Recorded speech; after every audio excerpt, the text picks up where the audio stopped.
everyone! Ayan, medyo nag-uulan, masungit ang panahon. Ayan, meron akong niluto, I think, yesterday.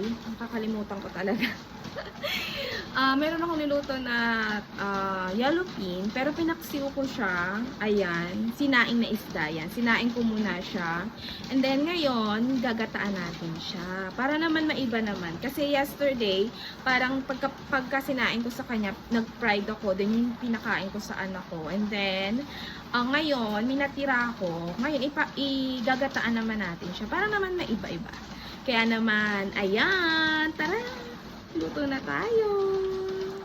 Eto na siya. Ayan. Ayan yung sinain ko na isda. Ang nilagay ko dito nung sinain ko yung pinaghugasan ng bigas. Mas masarap. Ayan. Then nilagay ko na dyan yung aking coconut milk.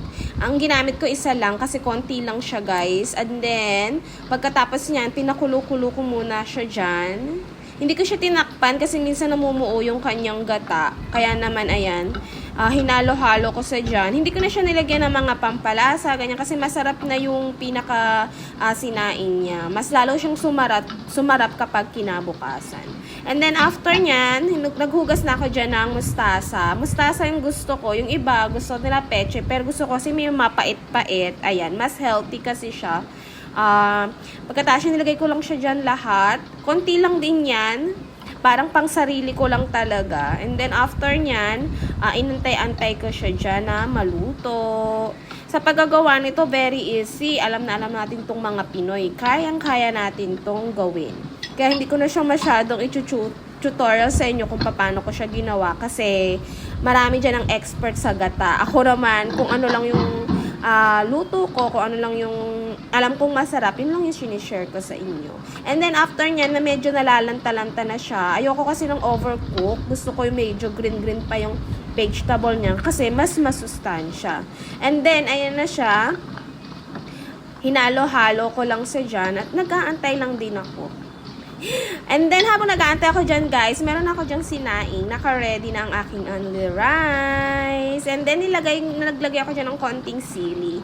Hindi ko siya dinurog kasi medyo baka umanghang. Hindi ko siya makain. Char. And then, yung iba naman, kung may mga green sili kayo, pwede din kayong maglagay. Ayan na siya. Ready na. Tara! Kain tayo!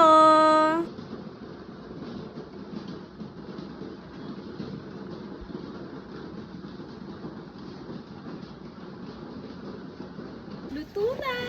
Ayan na siya. Tikman natin yung sabaw muna. Ayan. Hindi ko na siya nilagyan masyado ng mga pampalasa like salt, like that. Kasi sa sinaing, parang andun na yung lasa niya. Saka, depende din sa inyo kung gaano karaming gata yung lalagay nyo. Kasi ako isang gata lang. Kasi parang 4 pieces lang yung natira sa akin. Kaya naman to, guys. Ready na ang ating lunch, dinner, whatever. Kaya naman, thank you for watching and see you on my next video. Bye!